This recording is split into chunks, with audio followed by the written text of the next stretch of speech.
मैं टीचर संगीता सिंह और आज हम पढ़ने वाले हैं कक्षा 10वीं विषय हिंदी का पाठ 7.2 मैं लेखक कैसे बना, जिनके लेखक हैं अमृतलाल नागर और पाठ की विधा है आत्मकथा। आज हम पाठ से के कुछ महत्वपूर्ण प्रश्नों को हल करेंगे, जिनमें सबसे पहला प्रश्न है लेखक बनने के लिए शरद बाबू के क्या क्या सुझाव थे। तो इसका उत्तर हो जाएगा कि लेखक बनने के लिए शरद बाबू के कुछ सुझाव थे, जिनमें सबसे पहला सुझाव था कि जो कुछ भी लिखना अपने अनुभव से लिखना, यह उसका पहला सुझाव था। दूसरा सुझाव यह था कि रचना करने के बाद उसे किसी को तुरंत दिखाने की या सुनाने की आवश्यकता नहीं है।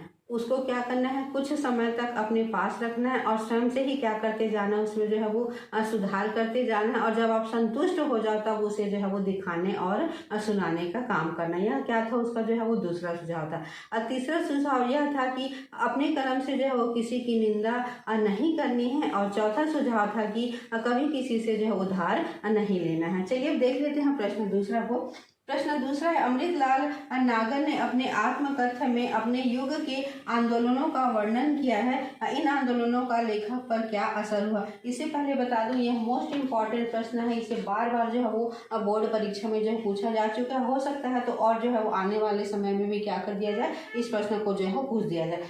तो अमृतलाल नागर ने जिन आंदोलनों का अपने आत्मकथा में उल्लेख किया है उनमें है असहयोग आंदोलन है, साथ ही साइमन कमीशन का विरोध है। और इन्हीं आंदोलनों से उत्तेजनावश उन्होंने जो है वो काव्य लेखन की क्या की थी, शुरुआत की थी। और इसी से ही प्रेरित होकर के धीरे धीरे क्या करने लगी, वो जो है वो गद्य की रचना करने लगी। इसके लिए उन्होंने सबसे पहले जो है वो कहानी लिखी, और कहानी लिखते लिखते जो है वो धीरे धीरे गद्य लिखते लिखते वे क्या बन गए थे, लेखक बन गए थे। प्रश्न तीसरा, इस पाठ में लेखक ने अपने लेखक बनने के पीछे बहुत सारे कारणों को स्वीकार किया है। उन कारणों को लिखे। तो इसका उत्तर हो जाएगा कि इस पाठ में लेखक ने लेखक बनने के बहुत सारे कारण बताए हैं। वह इस प्रकार से है, क्योंकि बहुत सारे कारण हैं इसलिए मैंने इसको क्या कर दिया है, ब्लैक बोर्ड में लिख दी मैं। तो चलिए देख लेते हैं कौन कौन से कारण थे।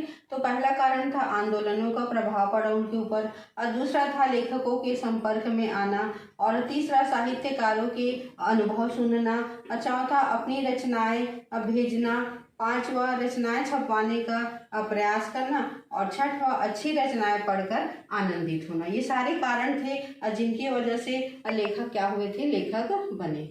प्रश्न चौथा, साहित्य को टके कमाने का साधन कभी नहीं बनाना चाहिए, कहने के पीछे क्या विचार है, लिखिए। तो इसका कहने के पीछे विचार है कि धन की लालसा के पीछे साहित्य के स्तर को कभी नहीं बदलना चाहिए। धन भले ही कम मिले लेकिन साहित्य के स्तर में परिवर्तन नहीं करना चाहिए। कुछ साहित्यकार ऐसे होते हैं जो धन की लालसा की वजह से नीचे दर्जे का साहित्य लिख देते हैं और धन भी प्राप्त कर लेते हैं, लेकिन उनके ऊपर जो है वो हल्के स्तर का जो है वो क्या लग जाता है, कलंक लग जाता है। तो साहित्यकार को जो है वो कभी भी साहित्य को जो है वो पैसे या धन कमाने का साधन नहीं बनाना चाहिए। उसे जो है वो जनहित का जो है क्या रखना चाहिए, ध्यान रखना चाहिए। पांचवा, अंग्रेजों की दावत पर आने के पहले बाबा ने कौन सी तस्वीर हटा दी थी, उन्होंने उस तस्वीर को क्यों हटवाया होगा, अपने विचार लिखिए। अभी प्रश्न इंपॉर्टेंट है, कई बार इसको भी पूछा जा चुका है।